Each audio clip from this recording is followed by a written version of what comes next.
Welcome to an academy. आज के इस लाइव सेशन में आप सभी का स्वागत है। Good morning once again.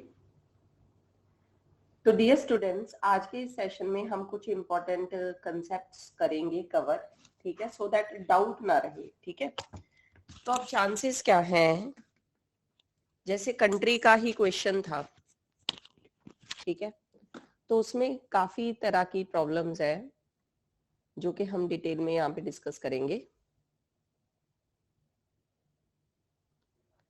प्रीति भेजो मुझे, ठीक है, जो भी मैम मेरा डाउट है, मुझे कैनोनिकल फॉर्म सॉल्व करने में प्रॉब्लम हो रही है, आप मुझे भेज सकते हो अभी लाइव क्लास में। ठीक है, चलो तो स्टार्ट करते हैं आज के सेशन को। We are going to understand some major portion in this session. एक तो मैं आपको कुछ इक्विवेलेंसेस होते हैं वो समझाऊंगी, ठीक है, कुछ टर्म्स होती हैं जो एक दूसरे के इक्वल होती हैं, कुछ होती हैं जो इक्वल नहीं होती, so we will focus on those. ठीक है, सबसे पहले आपको पेपर में एक क्वेश्चन आया था, there is a country that borders both Iraq and Pakistan, right? ठीक है, इस तरह का क्वेश्चन था। ठीक है, इसमें कुछ ऐसी ऑप्शंस थी जैसी ये लिखी हुई है, in their is a country that borders both Iraq and Pakistan.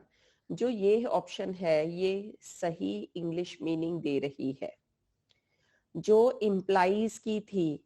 ठीक है, सिंटेक्स तो इसका सही था क्योंकि सिंटेक्स ऐसे ही लिखा जाता है, बट जो उसका इंग्लिश मीनिंग है ये वो नहीं निकाल रही, क्योंकि इससे इंग्लिश मीनिंग निकल रहा था if there is a country then वो बोथ इराक एंड पाकिस्तान के साथ उसकी बॉर्डर लगती है, इसका मीनिंग ये था।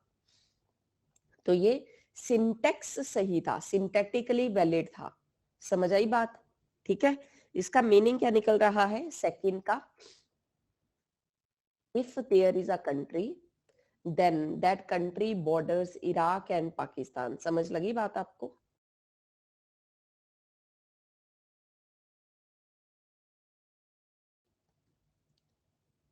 दैट्स वाई ये ऑप्शन गलत है। ठीक है, पहली सही है जैसे हम डिस्कस कर चुके। एक और ऑप्शन थी आपके पास, ये सिंथेटिकली इनवैलिड थी। सिंथेटिकली इनवैलिड कैसे है? अदरवाइज तो देखो ये सेम वैसी ही है, बीच में इंप्लाइज आ गया तो ऑलमोस्ट वैसी ही है जैसे लास्ट थी। तो ये सिंथेटिकली इनवैलिड क्यों है? Just due to this square bracket. ठीक है, ये वाली, क्योंकि टर्म एक ही है तो स्क्वायर ब्रैकेट लगाने की जरूरत नहीं थी। समझ लगी बात?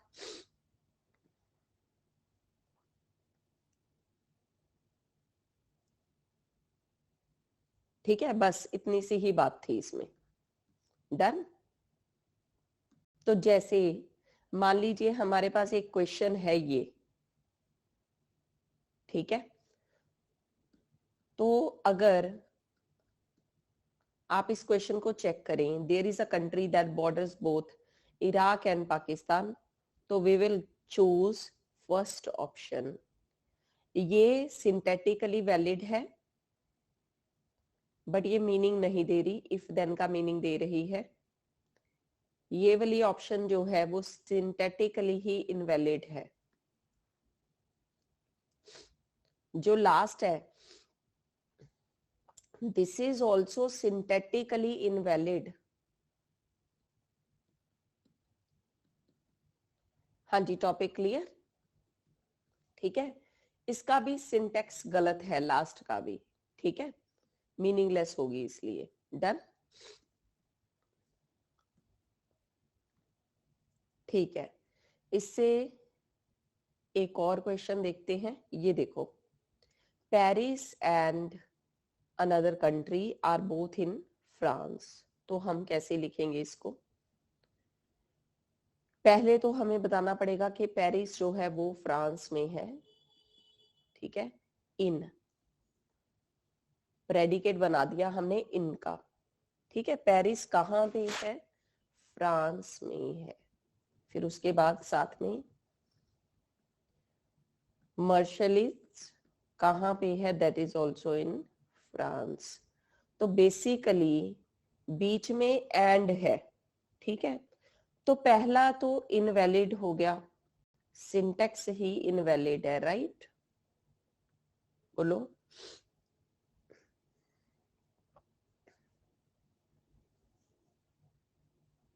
ठीक है, तो कौन सा सेंटेंस सही हो गया? दोनों कंट्रीज फ्रांस में है, तो यहाँ पे हम क्या लिखेंगे, एंड है ना, दोनों कंट्रीज है, तो एंड के लिए we use this symbol, that's why second option is correct answer. ठीक है, सेकंड एंड थर्ड का सिंटेक्स सही था, बट रियल इंग्लिश ग्रामर का जो मीनिंग है वो सेकंड से निकल कर आ रहा है। हाँ जी, टॉपिक क्लियर?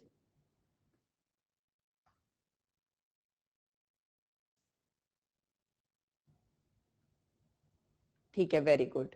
ठीक है, तो ये चीजें थी। अब नेक्स्ट बातें डिस्कस करेंगे आपके साथ, कुछ इक्विवेलेंसेस। ठीक है, मैंने डिमॉर्गन लॉ आपको समझाया था, क्वांटिफायर्स के ऊपर क्या होता है।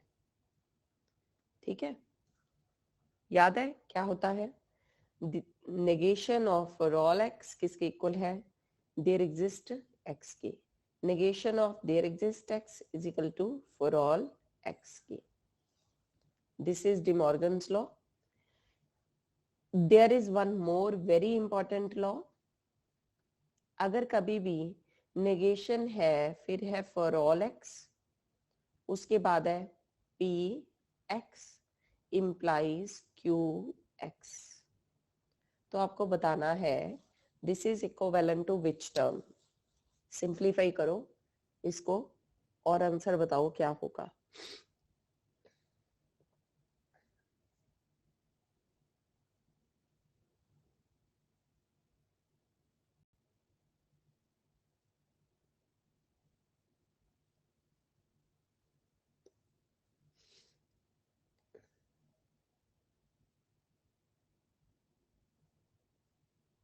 अभी तक आंसर नहीं आया किसी भी स्टूडेंट का, तो ये क्या बनेगा, सबसे पहले तो देयर एग्जिस्ट, उसके बाद यहाँ पे आएगा P X and negation of Q x. ठीक है, ये इसके इक्वल बनेगा। अब कैसे बना वो मैं एक्सप्लेन कर रही हूँ। देयर फॉर ऑल एक्स का भी नेगेशन आ जाएगा, जो ब्रैकेट के अंदर टर्म्स है पहले हम उसका इम्प्लीकेशन रिमूव कर देते हैं। फर्स्ट टर्म का नेगेशन और सेकंड टर्म ये होता था, अब हम नेगेशन को इनवर्ड लेकर जाएंगे। फॉर ऑल का नेगेशन उसको देयर एग्जिस्ट में कन्वर्ट कर देगा, पहली टर्म के आगे डबल नेगेशन आ जाएगा और एंड में कन्वर्ट हो जाएगा, दूसरी टर्म के आगे भी नेगेशन आ जाएगा दिस।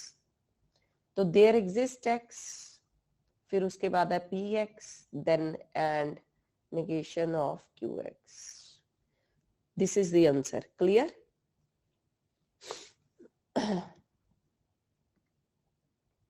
ठीक है, इसी तरह से एक और रिजल्ट दे रही हूं, अब बिना इंप्लाइज के दे रही हूं। ठीक है, आपको उसको इंप्लाइज में कन्वर्ट करना है। Negation of there exist x, फिर उसके बाद है P X and Q x. Convert करो, कन्वर्जन आपको आनी चाहिए तो जाके आप पेपर में सही करोगे।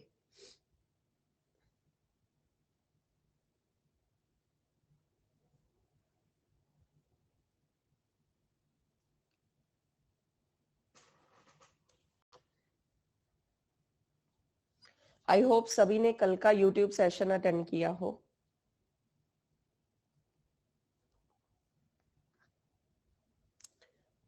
चलो, कैसे कन्वर्जन होगी, इंप्लाइज के साथ लिखना है इसका आंसर। ठीक है ना, पहले तो मैं बता रही हूं जस्ट कि क्या आ रहा है, जब आपको इसको इंप्लाइज इसमें ऐड करना है। ठीक है, तो ये बनेगा for all X P x implies negation of qx. Is there anybody? कोई स्टूडेंट है जिसका ये आया हो? ये आ रहा है, ठीक है। अब कैसे आया वो भी सुन लो। नेगेशन को इनवर्ड लेकर जाएंगे, ये फॉर ऑल हो गया, ठीक है, this is negation of P x, ये और हो गया, ये हो गया दिस। हम जब किसी चीज को इम्प्लाइज में कन्वर्ट करते हैं तो दो चीजें खत्म करते हैं, पहली टर्म का नेगेशन, बीच में और। चलो, for all X P X implies negation of Q x, ये सेम है। हाँ जी, डन, ठीक है। नेक्स्ट इंपॉर्टेंट बात हम ऑलरेडी कवर कर चुके हैं, जिसको कहते हैं डिस्ट्रीब्यूटिव ऑफ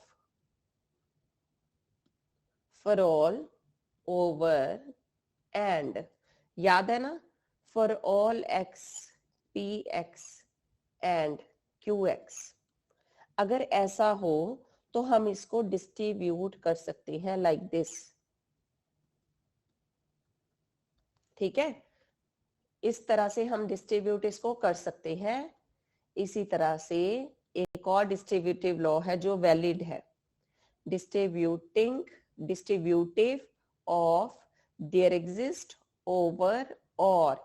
याद रखना है कौन सी चीज किसके ऊपर डिस्ट्रीब्यूटिव लॉ लगता है, कहां पे नहीं लगता, ठीक है ना। ये देखो, there exist X P X और there exist X Q X. हाँ जी, इज दिस फाइन?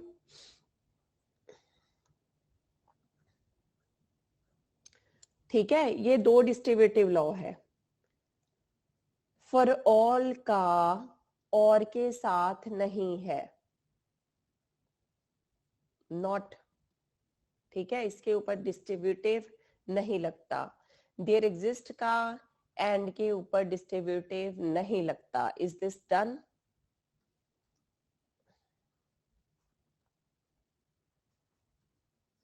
ठीक है, वेरी नाइस। इक्विवेलेंसेस जो है उनसे भी ज्यादा इंपॉर्टेंट है जो चीजें इक्वल नहीं है, to remember all those point. जो चीजें नहीं है वो पूछे जाने के ज्यादा चांसेस है। अब मैं आपको बताने जा रही हूँ नल क्वांटिफिकेशन। नल क्वांटिफिकेशन का मतलब क्या होता है वो समझिएगा, ठीक है। नल क्वांटिफिकेशन, नल क्वांटिफिकेशन का मतलब है हमने for all X P, for all use तो कर लिया एक्स के साथ, पर उसका यूज नहीं किया, एक्स को यूज नहीं किया, तो ये नल क्वांटिफिकेशन है। इसको आप ऐसे लिख सकते हैं, अकेला पी, फॉर ऑल एक्स साथ में लगाने की जरूरत नहीं क्योंकि वो यूज ही नहीं हुआ। सेम देयर एग्जिस्ट के ऊपर रूल है। देयर एग्जिस्ट जब रूल यूज ही नहीं हो रहा तो क्यों लगाया है फालतू का। इसी तरह से अगर हो फॉर ऑल एक्स पी और क्यू एक्स, तो आप देखो जो x है वो q के साथ है, तो इट्स बेटर कि हम उसी के साथ लगाएं। बोलो, समझ आई बात? इसी तरह से आगे देखो, there exist x p and अगर qx हो, इस केस में भी कोई दिक्कत नहीं है, आप इसको p and there exist qx लिख सकते हो। मैंने क्या समझाया था, आप क्या नहीं लिख सकते वो सुन लो फिर से। अगर फॉर ऑल एक्स है, पी एक्स है और क्यू एक्स है, this is not equivalent to for all X P X और for all X Q X. समझ लगी बात? इधर पहले के साथ फॉर ऑल लगाया ही नहीं है क्योंकि दिस इज नल क्वांटिफिकेशन, इसको नल क्वांटिफिकेशन बोलते हैं। Topic clear?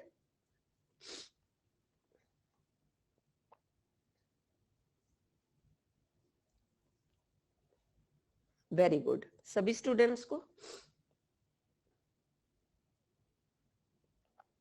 ठीक है।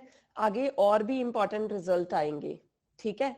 मैंने आज इस क्लास में आपको एक क्वेश्चन करवाया था, ये वाला, ठीक है। I have covered this question. हमने इसमें बात की थी कि पेरिस फ्रांस में है, ये कंट्री भी फ्रांस में है, बीच में हमने एंड लगाया था, ठीक है। अब आपके साथ पेपर में क्या होगा, आप बैठ के मेरे समझाए हुए के कारण किसी क्वेश्चन में गलत आंसर दोगे, क्योंकि मैंने ये समझाया है, ठीक है। सो हमेशा क्या है, अगर बिल्कुल सिंपल है, यहां पे कहीं पे भी आप देखो इफ देन का जिक्र नहीं है।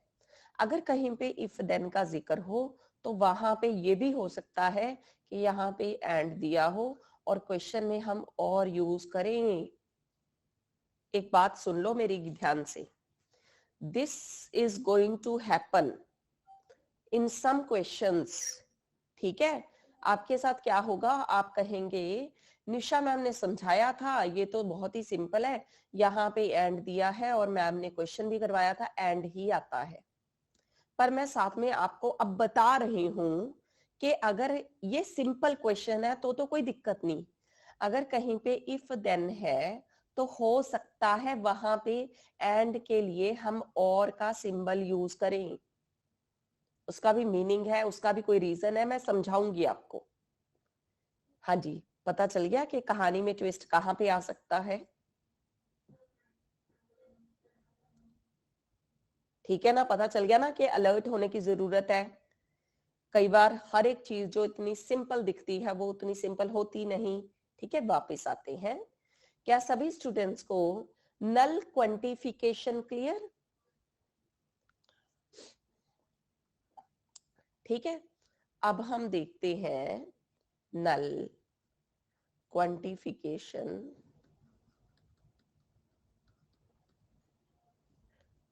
ओवर इम्प्लाइज, ठीक है। अगर कभी हमें नल क्वांटिफिकेशन दी हो इम्प्लाइज के साथ, क्या गिवन है, for all X this is P implies Q X. So इसको हम कैसे लिख सकते हैं, इसको हम लिख सकते हैं अकेला P implies for all x qx, ये लिख सकते हैं। Is this fine.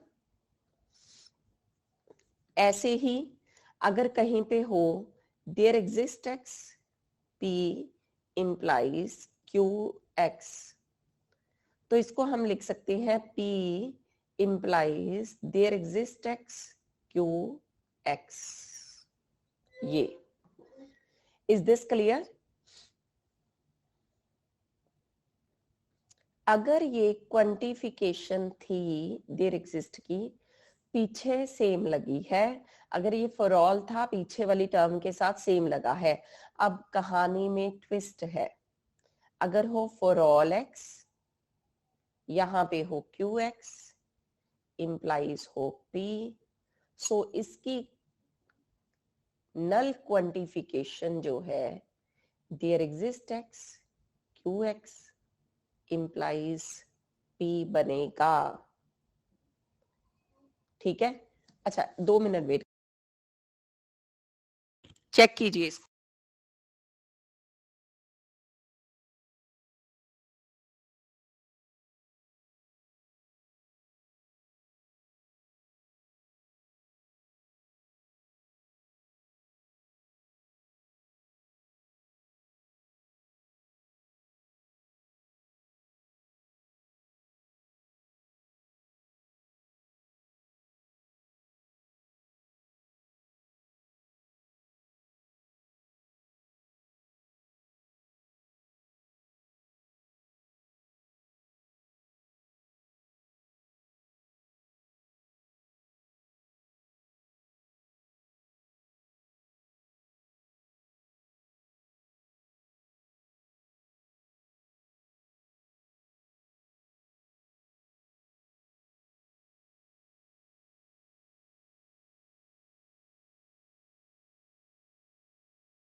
This is the important rule, ठीक है। अगर यहाँ पे देयर एग्जिस्ट हो तो वो किसकी इक्विवेलेंट होगा, for all X Q X implies P के, ठीक है।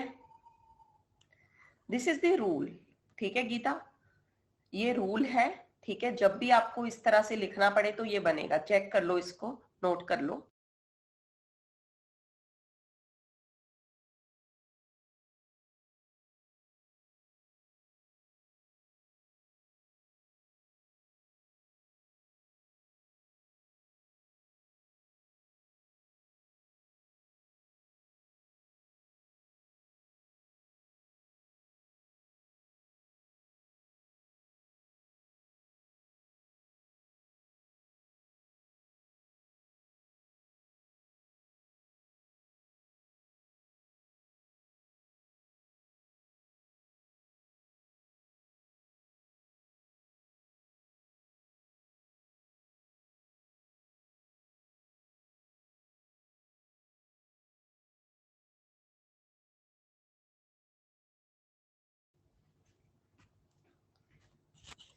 हाँ बिल्कुल, ठीक है, बिकॉज वो डिवाइडेशन क्या थी, पीछे वाली टर्म के साथ थी, ठीक है। तो जब भी ऐसा हो तो these are the rules. Null quantification जब आपको करनी है इम्प्लीकेशन के ऊपर, तो जो फर्स्ट टर्म है उसका जो है symbol that would be changed. Is this clear? समझ आई बात?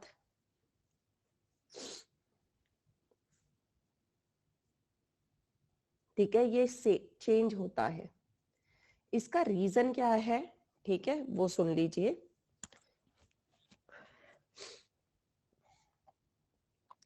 जब आप इम्प्लाइज को सॉल्व करते थे तो आपको क्या समझाया था, वो होता है फर्स्ट टर्म का नेगेशन और सेकंड टर्म। अगर आप इस इम्प्लाइज को भी सॉल्व करते तो ये क्या होता, फर्स्ट टर्म का नेगेशन और सेकंड टर्म ये होता। और अगर आप फॉर ऑल एक्स को अंदर लेकर जा रहे हो, नेगेशन पी के साथ तो लगेगा नहीं, दूसरी टर्म के साथ लगता वो, ठीक है ना। देखो क्या बनता, negation P this for all X Q x, ये बनता। तो इसको हम सिंपल वैसे ही लिख सकते हैं, सेम ये दोनों सिंबल हटा के पी इम्प्लाइज जैसे हमने लिखा था, राइट, वैसे लिख सकते थे। इधर क्या ट्विस्ट है कहानी में, अगर हमारे पास बाहर क्या है, देयर एग्जिस्ट एक्स, ठीक है, बाहर क्या है, देयर एग्जिस्ट एक्स, ये क्या बन जाएगा, फर्स्ट टर्म का नेगेशन और second term. Is this fine? First term का नेगेशन और सेकंड टर्म, और जो ये देयर एग्जिस्ट है ये अंदर जाएगा, इस टर्म के साथ भी जाएगा, राइट, ठीक है, ये टर्म ऑलरेडी नेगेशन में पड़ी है। अगर इस टर्म के साथ जाकर हम लगाना चाहते हैं देयर एग्जिस्ट, ठीक है, तो देखो मैंने लगा दिया there exist X negation Q X और पी, इस तरह से, राइट, ठीक है। तो अब क्या है, मैं ये नेगेशन बाहर कॉमन लेना चाहती हूँ, मैं कैसे ले सकती हूँ, अगर मैं देयर एग्जिस्ट की जगह पे देयर एग्जिस्ट नॉट, सॉरी मैं देयर एग्जिस्ट क्यों बोल रही हूँ, negation of for all x ये लिखो, बोलो सही है बात मेरी। मैं इस देयर एग्जिस्ट की जगह पे क्या लिख सकती हूँ, फॉर ऑल एक्स का नेगेशन, गुड मॉर्निंग हेमा, ठीक है ये। अब इन दोनों टर्म से we can take negation common, तो ये फर्स्ट टर्म बन गई, ठीक है, और ये हमारी सेकंड टर्म बन गई। टॉपिक क्लियर हुआ?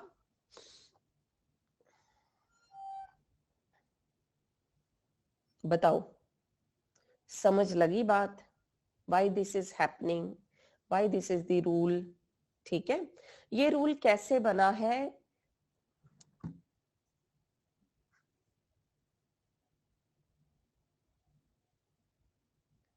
इम्प्लाइज को सॉल्व करके,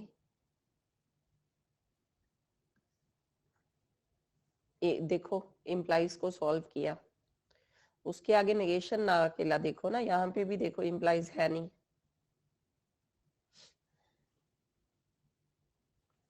अगर डाउट है I am going to explain it on new sheet, ठीक है। सो क्या था, there exist X Q X implies P, ये मैंने आपको समझाया कि ये for all X Q X implies P के इक्वल होता है। I have explained this. Next आपकी क्वेरी थी by this, okay, so now I am going to explain once again. I am taking left hand side, okay, ठीक है। So this is my left hand side, we are going to simplify this. There exist ऐसे ही first term का negation और second term आ गया, ठीक है। फिर अब क्या होगा, जो देयर एग्जिस्ट है वो अंदर ब्रैकेट के अंदर लेकर जाएंगे, तो ये क्या हो जाएगा, there exist X negation of Q X, बोलो ऐसे ही होता है, यहाँ पे लगेगा ही नहीं देयर एग्जिस्ट, बोलो।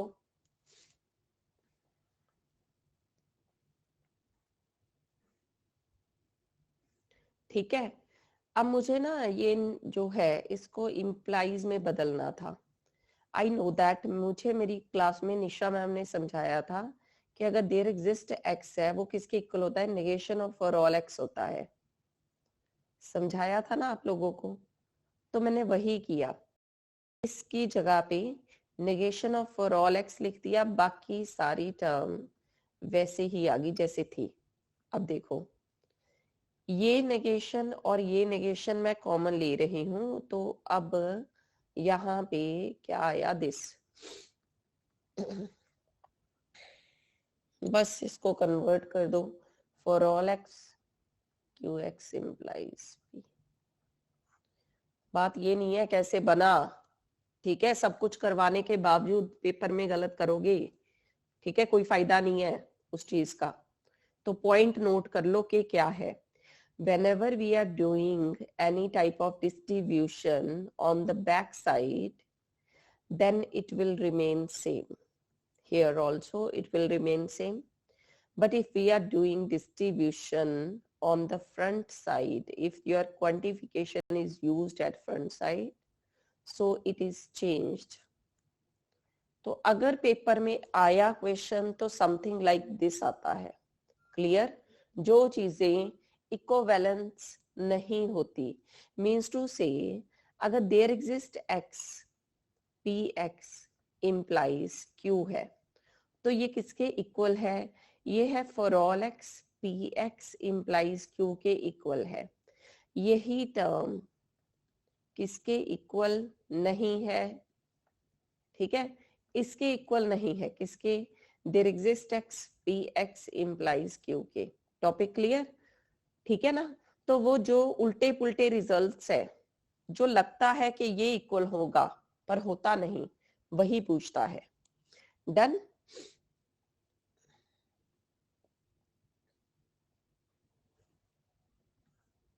गुड, ठीक है। सो नोट कर लो अब नेक्स्ट काफी इंपॉर्टेंट बात, नॉन इक्विवेलेंसेस। नॉन इक्विवेलेंसेस समझते हो?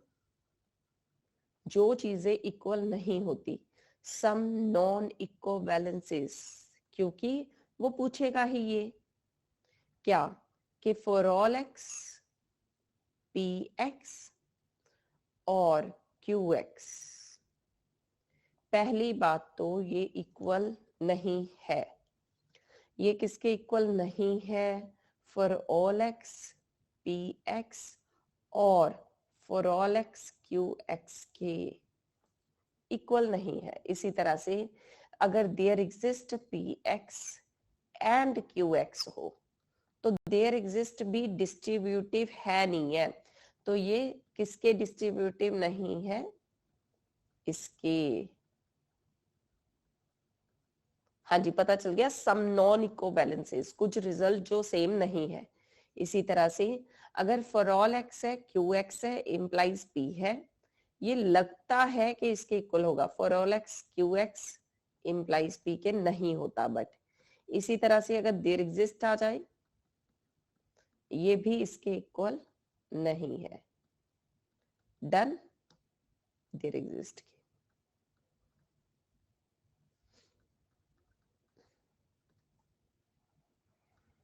हाँ जी, समझ लगे results? Those which are important we should take care about.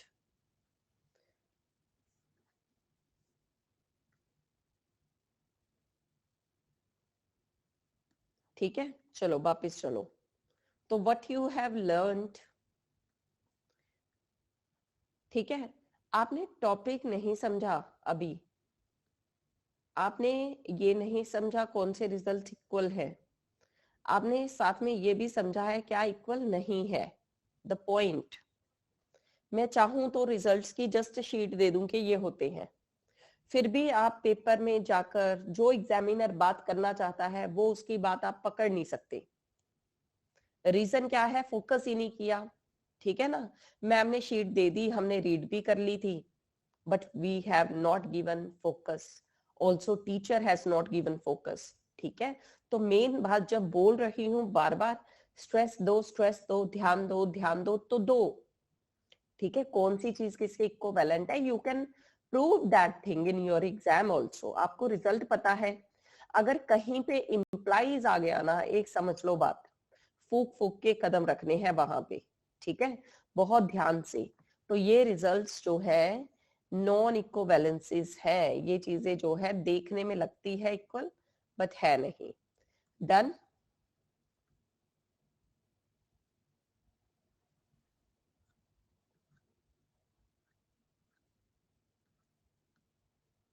Very good.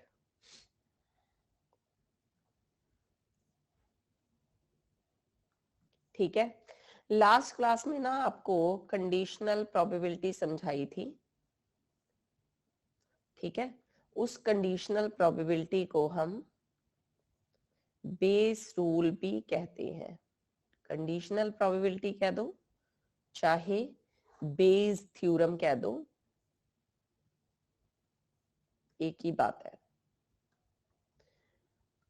सो इसका प्रोडक्ट रूल क्या है, मैं वैसे तो समझा चुकी हूं, तो फिर भी क्योंकि आप लोग पेपर में कहोगे मैम ने तो ये बताया ही नहीं। ठीक है, this is equal to P probability of A oblique B इसकी मल्टीप्लाई प्रोबेबिलिटी ऑफ बी। अब भी आप कहोगे मैम ये चीज तो आपने नहीं बताई, but I have explained that is P A oblique B अगर हो वो किसके इक्वल होता है, A and B divide by B होता है। ये इसी से बना है रिजल्ट, जस्ट इसको क्रॉस मल्टीप्लाई कर दो, ये आपकी टर्म बन जाएगी, ये वाली टर्म आपकी ये बन जाएगी। Topic clear? ठीक है ना, जस्ट बात वही है, समझ गए? ठीक है, एक बात और सुन लीजिएगा, बेस थ्योरम को इस तरह से भी लिखा जा सकता है जो मैंने आपके सामने लिखा है। बेस रूल को लिखने का और वे भी हो सकता है, probability of A oblique B. ठीक है, A oblique B is equal to probability of B oblique A इसकी multiply probability of A divide by probability of B. अब ये कहां से आ गया? ठीक है, so probability of A oblique B क्या होता है, probability of A and B divide by probability of B. उसी तरह से probability of B oblique A क्या होता है, probability of A and B divide by probability of A. ठीक है, सो नाउ इससे हम ये वैल्यू निकाल सकते हैं, probability of A oblique B multiply probability of B that is probability of A and B. इसी तरह से यहां से भी we can do same thing, probability of B oblique A multiply probability of A and B. Right, ये left hand side अगर equal है तो हम राइट हैंड साइड को भी इक्वल कर सकते हैं, मैं नीचे कर रही हूँ क्योंकि स्पेस नहीं है। ठीक है, so this is probability of A oblique B probability of B is equal to probability of B upon A probability of A. ठीक है, अब था क्या आपके पास, ये चेक कर लो, यही तो था, ये जस्ट टर्म इसके नीचे आ जाएगी और ये टर्म बन गई। Do you understand?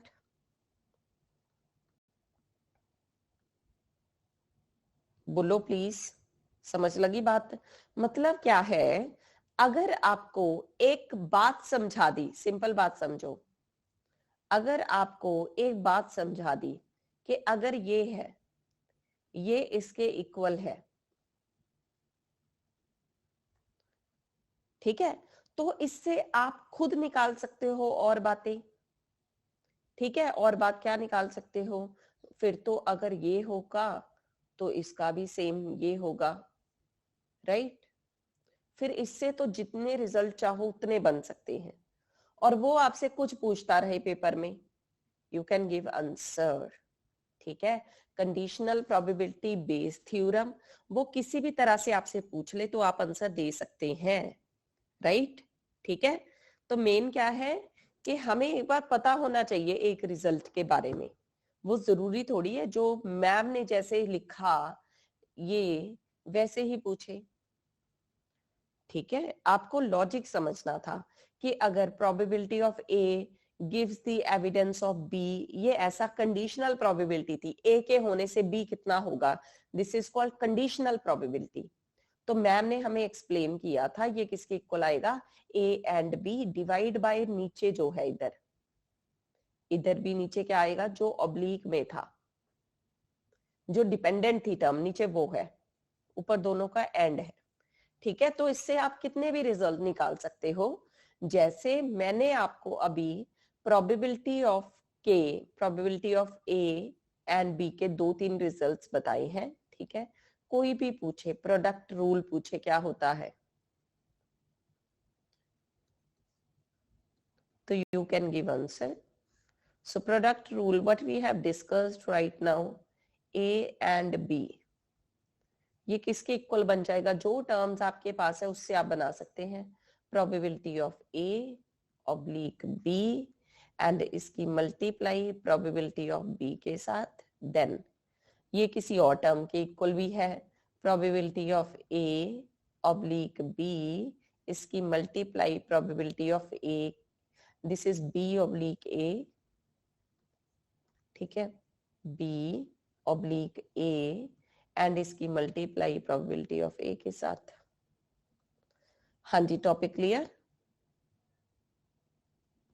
And the another rule which we have right now covered, that was probability of A oblique B अगर है तो उसको हम किसी और फॉर्मेट में B ऑब्लिक A में लिख सकते हैं, इसकी मल्टीप्लाई हो जाएगी प्रोबेबिलिटी ऑफ A फिर divide by probability of B। Topic clear. कोई भी रिजल्ट है दोनों में से, आया कहां से है, जो मैंने बताया था, आप एक चीज याद रख लो बस,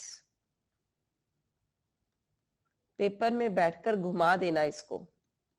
ठीक है, अगर आपके ये याद है तो पेपर में आप टर्म्स पुट करके कैसे भी अपना फाइंड आउट कर सकते हैं कि कौन सी चीज किसके इक्विवेलेंट होगी। हाँ जी, topic clear. Conditional probability,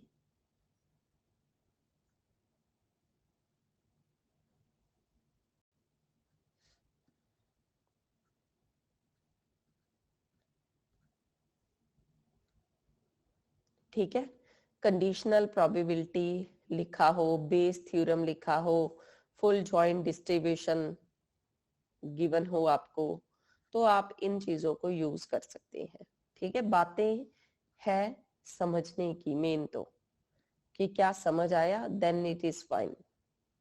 done.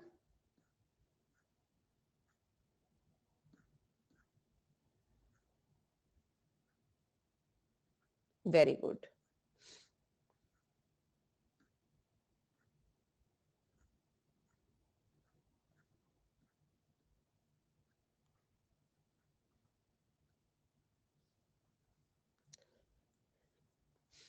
Discrete के कह लो चाहे एआई का प्रोपोजिशन का टॉपिक कह लीजिए, इस सब्जेक्ट के जितने क्वेश्चन आपको इस बार आए थे वो रिपीटेड थे। 5 क्वेश्चन टूथिक एंड कैविटी के कंट्री वाला क्वेश्चन आया था। ठीक है, कई क्वेश्चंस आए थे जो आपको रिपीटेड थे, लेटेस्ट ईयर के ही थे। लेटेस्ट ईयर किसको मानते हैं, 2018 से अब तक जो भी है ये लेटेस्ट ईयर्स ही है, क्योंकि तब से सिलेबस जो है हमारा चेंज हुआ है, नए सिलेबस के अकॉर्डिंग आपके पेपर आ रहे हैं। ठीक है, सो इसलिए हर एक चीज, खास तौर पे जो लेटेस्ट ईयर के क्वेश्चन पेपर हैं वो उनका क्या ट्रेंड रहा है, ट्रेंड हम हमेशा देखते हैं, बातें भी करते हैं, तो ट्रेंड के साथ आप जो उनके लेटेस्ट ईयर के क्वेश्चंस होते हैं उनको भी जरूर देखिए।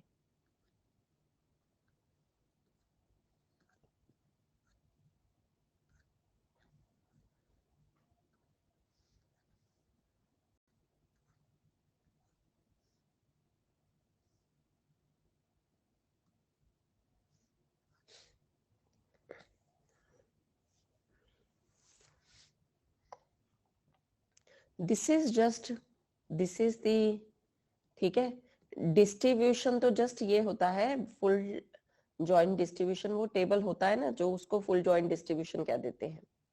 मैम होल यूनिट की पीडीएफ नहीं है क्या? नहीं, ठीक है, डिस्ट्रीब्यूशन नहीं था फुल। अच्छा, एक क्वेरी थी बीच में कि मुझे कैनोनिकल में कुछ दिक्कत है, पोस्ट करो जिसको भी दिक्कत है।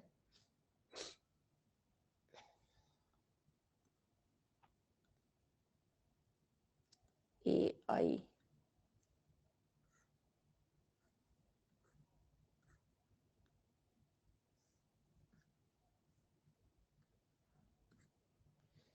क्या प्रॉब्लम क्या है, पहले वो पोस्ट करो।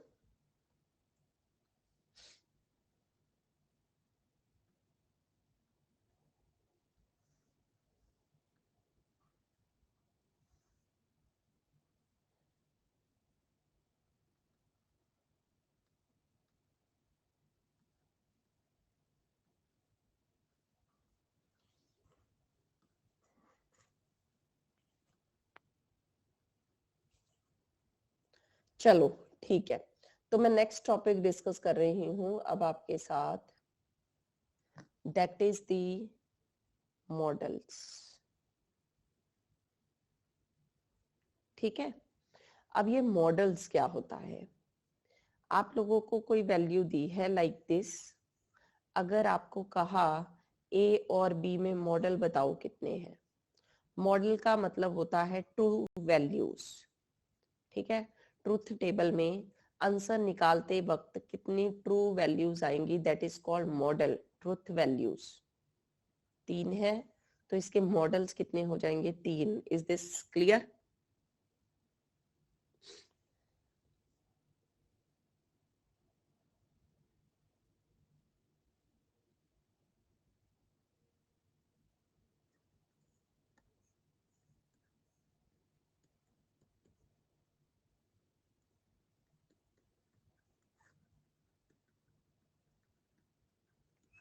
ओके, ठीक है, हाँ जी, इतना समझ आ गया मॉडल्स के बारे में। ठीक है, अब मॉडल्स में आएगा एक कहानी में ट्विस्ट। ठीक है, आप कहेंगे मैम आपने 3 बता दिया कि इस क्वेश्चन का मॉडल 3 है, हमारे पेपर में तो 3 ऑप्शन में ही नहीं है। ठीक है, ऑप्शन में 11, 12, 14 या फिर 10 है। ठीक है, मैम आपने बोला कि ट्रूथ वैल्यूज जितनी आ रही हैं वो आंसर है, पर ऑप्शंस ये थी। तो सुन लो, समटाइम वो एग्जामिनर आपको टॉप पे देगा कि वेरिएबल्स है 4 ABCD, पर मॉडल आपको बताना है ए और बी का। तो डियर स्टूडेंट, जो आपको ट्रूथ टेबल बनाना है वो ABCD चारों वेरिएबल्स का बनाना है। आपको मेरी बात समझ आई? ठीक है, 4 वेरिएबल के साथ कितनी बनती है पॉसिबिलिटीज? 16 बनती है। तो 16 में से इस क्वेश्चन में 12 मॉडल्स बनेंगे। ठीक है, मैंने बिना ट्रुथ टेबल के कैसे किया? When I was taking only 4 cases, 4 cases में से कितने बने हमारे? 3। तो फिर बाकी के और कितने कितने केस है? ऑब्वियस है 4 टाइम्स बनेंगे। ऐसे एक में 3 आए तो नेचुरली है 4 टाइम्स में 12 आ जाएंगे। समझ लगी आपको बात? शॉर्टकट ट्रिक बता रही हूँ। ठीक है, आप इसका टेबल बनाएंगे 16 वेरिएबल के साथ, फिर एडिशन करेंगे, फिर उसके बाद आप चेक करेंगे। It's going to be time confusing, time consuming. ठीक है, सो बेटर क्या है, मैंने 4 के साथ बनाया था, उससे मुझे पता चला कि 4 में से 3 केस मेरे पॉजिटिव आ रहे हैं, तो बाकी ऐसे 4 केस कितने बचे? 3 और। पहले 4 के ग्रुप में से 3 आ गए, नेक्स्ट 4 के में से 3 आ जाएंगे, नेक्स्ट 4 में से 3, नेक्स्ट 4 में से 3, तो ये टोटल कितने हो गए? 16 केस हो गए ना, 4 4 4, और हर एक में से 3 3 आ रहे हैं पॉजिटिव, तो टोटल कितने बन गए? 12। हाँ जी, क्लियर?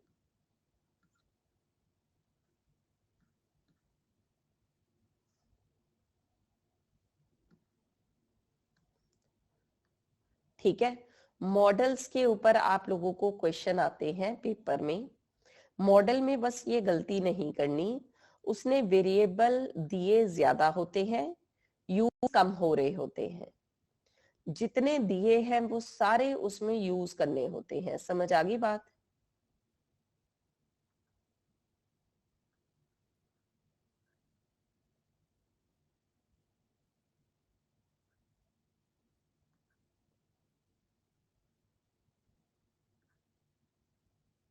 बोलो।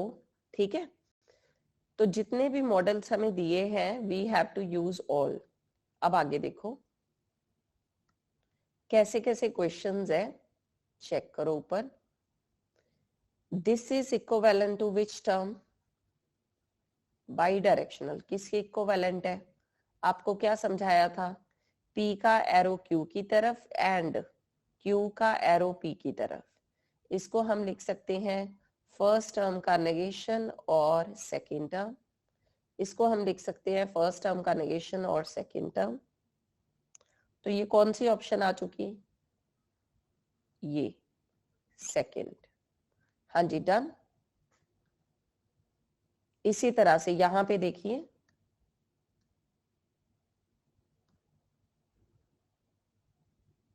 This negation for all x F x, चाहे इसका ब्रैकेट लगा हुआ है, ये नेगेशन इस पूरी टर्म के आगे है। अकेला फॉर ऑल एक्स तो कुछ भी नहीं होता। आप लोगों को मैंने एक नल क्वांटिफिकेशन समझाई थी, अगर कहीं पे भी ऐसा हो तो हम इसको खत्म कर देते हैं। ठीक है, अकेला ये लिखेंगे नल क्वांटिफिकेशन के अकॉर्डिंग फॉर ऑल एक्स अकेला तो कुछ होता ही नहीं, इसलिए फॉर ऑल एक्स का कन्वर्जन देयर एग्जिस्ट हो जाएगा, इसके आगे इसका नेगेशन भी लगेगा। So which option? C option is correct answer. हाँ जी, done. sometime you can get such type of question, the resolvent of these clauses। Resolve कैसे करते हैं? ठीक है, जब भी ऐसा दिया हो ना, ए और बी, एक ये टर्म है, फिर उसके बाद क्या है, नेगेशन ए और डी, फिर उसके बाद है सी और negation B. What is the way to resolve? किन्हीं दो ऑप्शन को रिजॉल्व करेंगे, नेगेशन के साथ ए कैंसल, बी और डी बचा बस। इसी तरह से नेक्स्ट स्टेप में इसको एंड इसको सॉल्व करेंगे, नेगेशन बी के साथ बी कैंसल, सी और डी बचा। So this is the resolvent. हाँ जी, समझ लगी बात?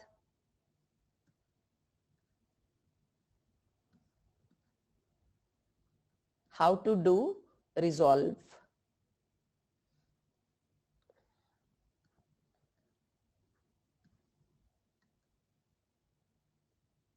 ठीक है, तो नेक्स्ट बात है, जब भी आपको मॉडल्स के क्वेश्चन आए, मॉडल का क्वेश्चन थोड़ा लेंथी भी आ सकता है, बड़ा भी आ सकता है, ठीक है, और आपको लगेगा कि इतना बड़ा टेबल कैसे बनाए, मैम ने कोई आइडिया नहीं दिया।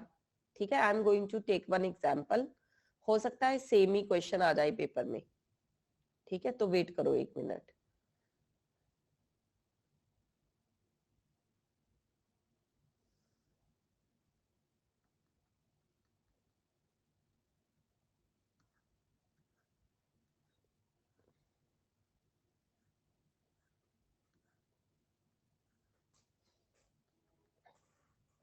ये हमारा ना प्रीवियस ईयर का यूजीसी नेट का क्वेश्चन है। ठीक है, कंसीडर दी वोकैबुलरी, कहता 4 प्रोपोजिशन के ऊपर वोकैबुलरी है, how many models are there, इसमें कितने मॉडल है। ठीक है, सुन लो, नेगेशन ए और नेगेशन बी और नेगेशन सी और नेगेशन डी। मुझे ट्रुथ टेबल बनाना है पर मैं इसको आसान कर रही हूँ। सारी टर्म में से मैं नेगेशन कॉमन लूंगी तो अंदर A and B and C and D बना। ठीक है, you know that how many cases are there, and के कितने केसेस होते हैं जिनमें 1 होता है? Only 1, 1 case is true, valid. ठीक है, एक केस होता है जो वैलिड होता है ना, एंड क्या है, मल्टीप्लाई। जब चारों वेरिएबल 1 होंगे तो आंसर 1 आता है, तो वो सिर्फ एक केस होता है। 15 केस क्या हो जाएंगे, इनवैलिड। ठीक है, इनवैलिड। अब बाहर देख लो, एक नेगेशन पड़ा है, तो नेगेशन पड़ा है अगर, एक केस क्या हो जाएगा, इनवैलिड, और 15 केस क्या हो जाएंगे, वैलिड। सो आंसर क्या आ जाएगा, 15। Topic clear?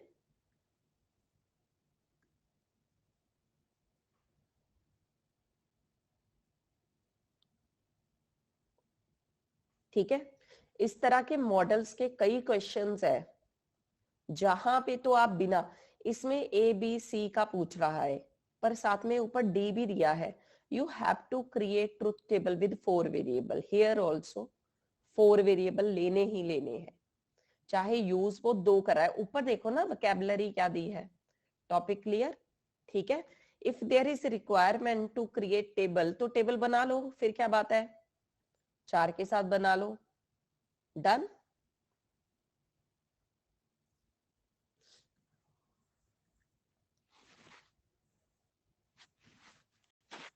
ठीक है, अब आइए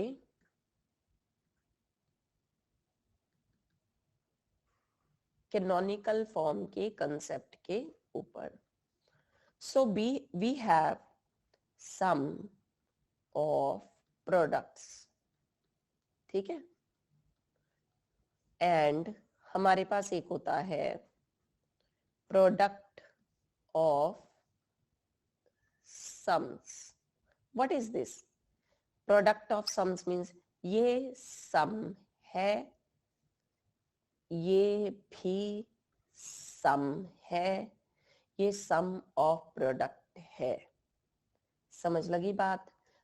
ठीक है, प्रोडक्ट हो गया, प्रोडक्ट ऑफ सम्स है, sorry, this is product. Main क्या है, प्रोडक्ट है, किसकी प्रोडक्ट है, सम्स की। हाँ जी, done. Product of sums, also sum of product.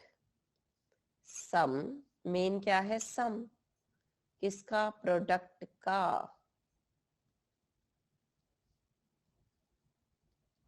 बोलो, इज दिस फाइन?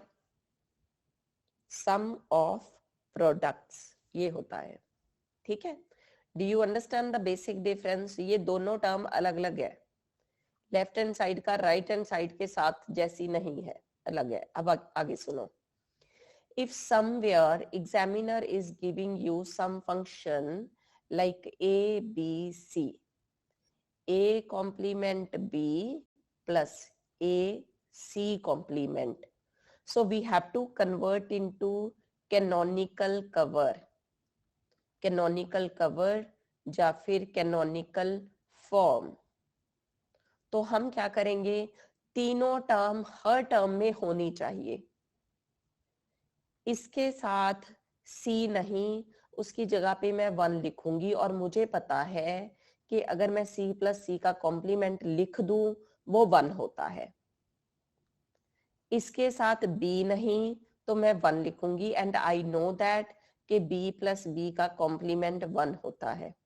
सो मैं यहाँ पे क्या करूंगी, कैनोनिकल में कन्वर्ट करने के लिए सी प्लस सी के कॉम्प्लीमेंट के साथ मल्टीप्लाई, ए सी का कॉम्प्लीमेंट बी प्लस बी के कॉम्प्लीमेंट के साथ मल्टीप्लाई।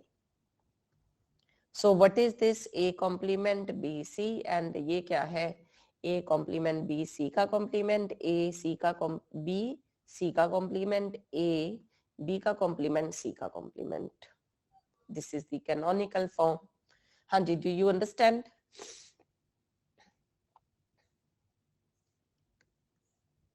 ठीक है, अब यही नहीं, समटाइम आपको कैनोनिकल कवर दूसरे वे का भी आ सकता है ना।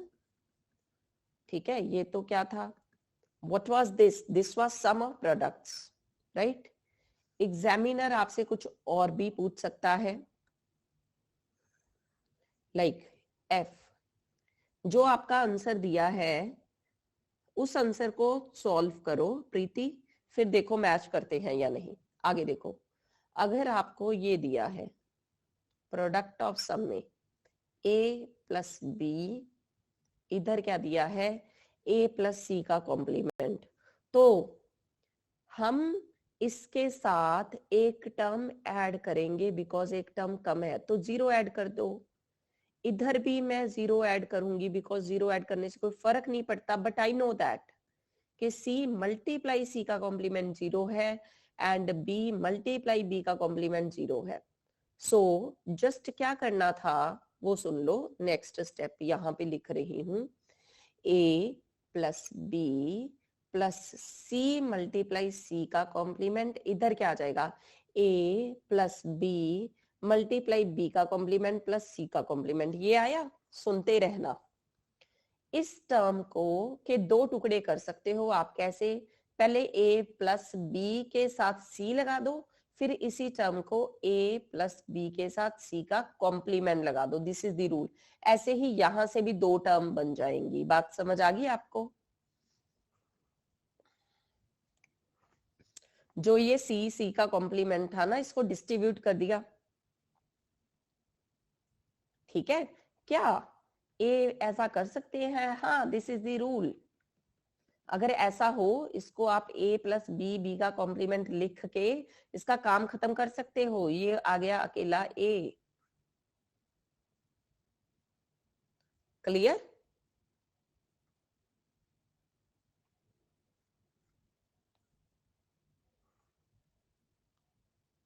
ठीक है। सो अगर we were talking about sum of products, तो here identity element is sum of products. Sum of product. Identity element is 1 and we can use something like this. If we are talking about product of sums, here identity element is 0. So उसके साथ हम ऐसा लिख सकते हैं, this is the property. हाँ जी, clear?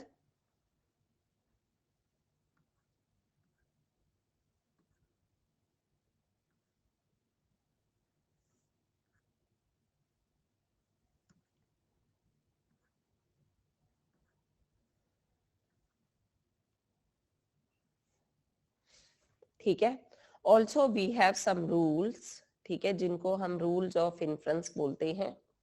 I have discussed about this also कि ये मॉडस पोनेंस है, इसका रिजल्ट अकेला B आता है। अगर मैं कह रही हूं कि आज बारिश है, अगर बारिश हुई तो हम पिकनिक पे जाएंगे, इट मीन्स हम पिकनिक पे जा रहे हैं। आज बारिश है, अगर बारिश हुई तो हम पिकनिक पे जाएंगे, तो कंक्लूजन क्या निकला कि हम पिकनिक पे जा रहे हैं।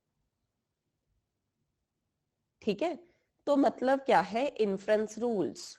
इन्फ्रेंस को आप सेंटेंस यूज करके, जैसे हमने किया था बारिश और पिकनिक, ठीक है, हमने ये यूज किया, उसी तरह से आप इसको ऐसे भी कर सकते थे, A नेगेशन A और B रिजॉल्व, रेजोल्यूशन करवाया था ना एक क्वेश्चन, तो B आ गया रिजॉल्व होके।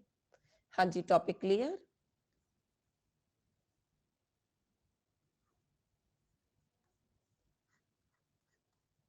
Unit resolution, double negation, this is elimination of and हटा दो, अकेला A जा अकेला B इसका आंसर हो सकता है। यहाँ पे एंड को इंट्रोड्यूस कर रहे हैं। Is this fine?